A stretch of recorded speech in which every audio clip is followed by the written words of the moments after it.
remunere de forma justa.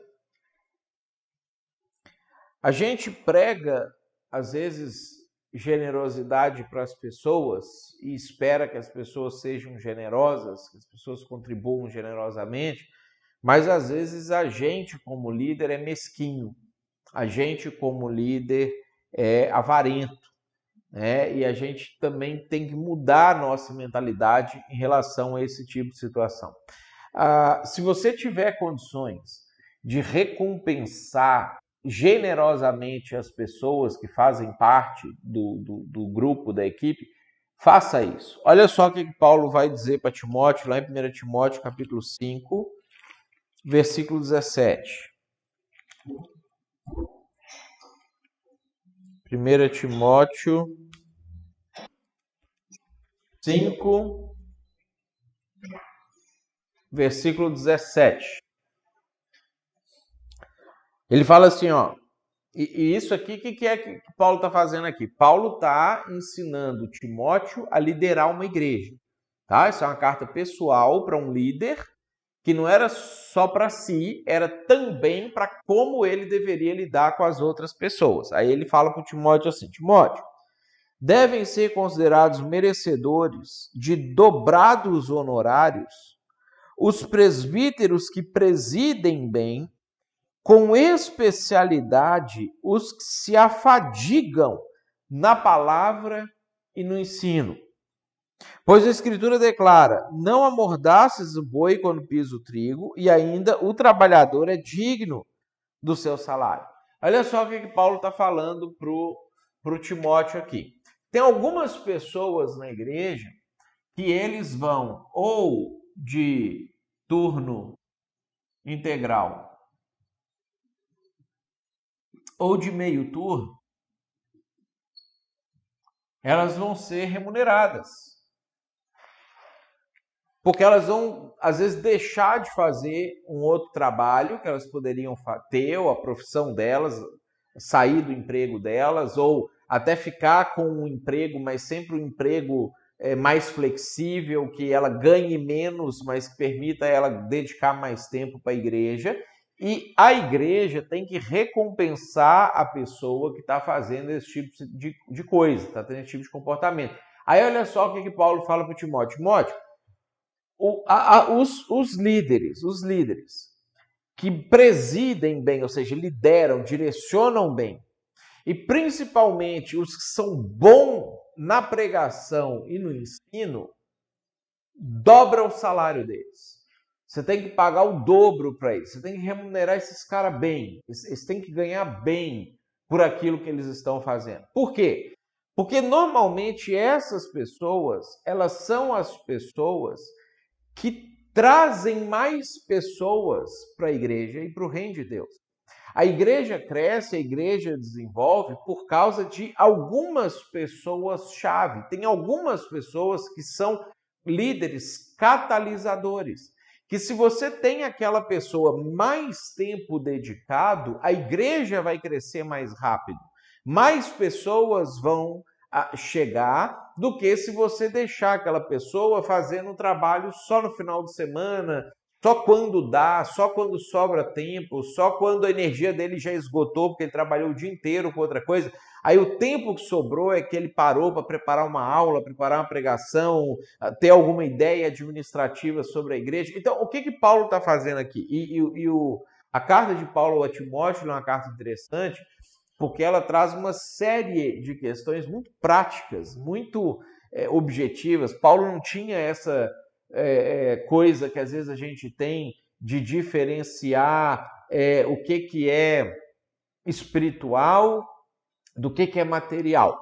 Para Paulo, tudo o que se relacionava com a igreja era espiritual, mesmo as coisas que eram materiais, o que pareciam que eram seculares. Então, o que ele vai falar para o Timóteo aqui? Tem pessoas que você tem que recompensar elas bem, porque elas estão fazendo um bom trabalho.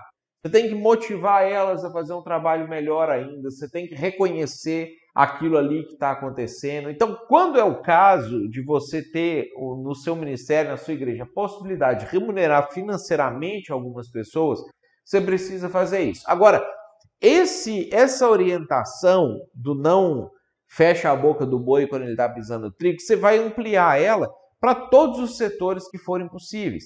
Então, por exemplo, às vezes você tem lá na sua equipe várias pessoas trabalhando, a igreja não tem condição de pagar um salário para todas essas pessoas.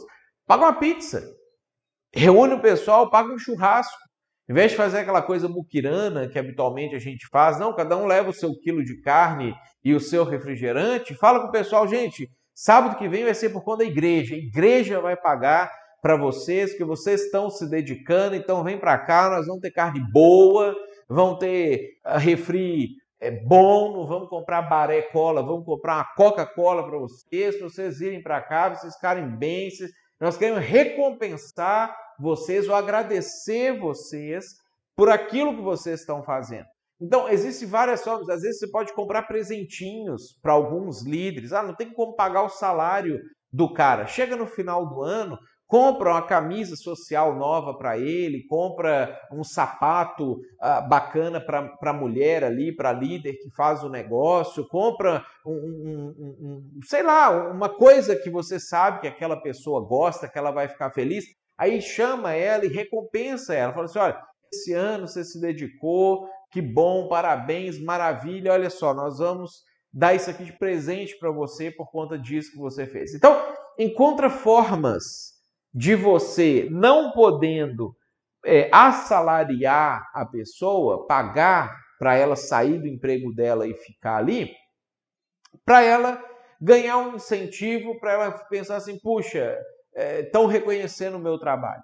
Que legal, que isso que eu estou fazendo, eles tiveram carinho comigo por conta disso. E faz isso, gente, generosamente.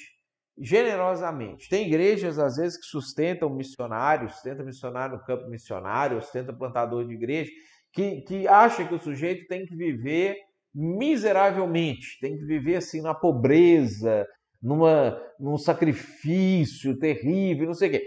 Se o trabalho exige sacrifício, a gente tem que fazer mesmo, tem que ir mesmo que está ganhando pouco, às vezes passar um aperto, passar necessidade, orar para Deus trazer a janta de noite e tudo. Então isso, quando tem que acontecer, tem que acontecer. Agora, se a igreja tem condição de não deixar isso acontecer e ela deixa acontecer, ela está pecando.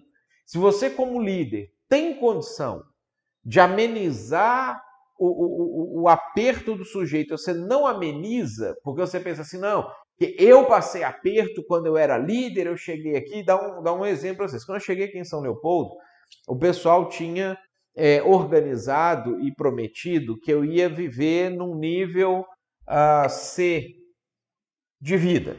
Então, o salário ia ser tanto, eles iam alugar um apartamento para mim, eles iam mobiliar o apartamento para mim, e em 7 meses a igreja ia assumir todo o meu salário e eu ia começar a pastorear. Então eu era advogado lá em Belo Horizonte e pastor auxiliar de uma igreja, ia virar pastor titular aqui e desenvolver o trabalho da plantação da igreja. Aí eu larguei o meu emprego lá, eu tinha uma poupança bacana que eu tinha feito com a ideia de depois dar uma entrada no apartamento para eu poder comprar a minha casa. E aí eu vim para cá e pensei assim, 7 meses é tranquilo, eu posso pegar uma parte da minha poupança, do dinheiro que eu tenho guardado, junto com um pedaço do que eles vão me dar aqui, complemento a minha renda, sem precisar pegar um outro trabalho, vou trabalhando na igreja e quando chegar janeiro, a igreja vai assumir meu salário, a coisa vai dar. Quando eu cheguei aqui, era radicalmente diferente a situação. As pessoas tinham me colocado para morar num porão de uma casa emprestada de uma pessoa que me cobraria um aluguel simbólico na época de R$150. E nesse porão tinha fogão, geladeira e cama. E esse salário que o resto a gente tinha que se virar. E eu ouvia, quando eu cheguei aqui, aí não tinha o salário e a igreja não ia assumir o meu salário a partir de janeiro. Algumas pessoas falavam assim, não, ele é missionário dorme no colchão no chão, missionário passa aí o que precisa e não sei o quê. Quando eu cheguei aqui e essa era a condição, obviamente foi horrível. Mas, ok, a gente tem que fazer, tem que enfrentar, vamos passar o que tem que passar, tomar as decisões, tem que tomar as decisões. Eu gastei todo o meu dinheiro da poupança, que eu tive que mobiliar a casa, depois alugar um outro apartamento e mobiliar o resto do apartamento. Aí arranjei um emprego, um escritório para poder trabalhar como advogado, para poder completar minha renda e vamos caminhar. 3 anos depois, a gente tinha montado uma coisa aqui na cidade que ia ser um projeto missionário que a gente ia trazer algumas pessoas que estavam terminando, eram seminaristas, estavam formando no curso de teologia e iam começar o ministério. Eu convidei eles para virem para cá. Aí a gente já tinha um pouco mais de pessoas que estavam fazendo parte da igreja, aí eu comecei a conversar com alguns deles, não, me ajuda aí, a gente comprou uma casa para eles morarem, vamos mobiliar a casa, vamos organizar para eles poderem vir, para eles poderem morar e desenvolver o trabalho que eles têm que desenvolver. Aí eu comecei a escutar de algumas pessoas, não, mas eles são missionários, a gente coloca um colchão lá e eles dormem no colchão e fica tranquilo, eles são missionários, missionário é acostumado com isso aqui, não sei o quê.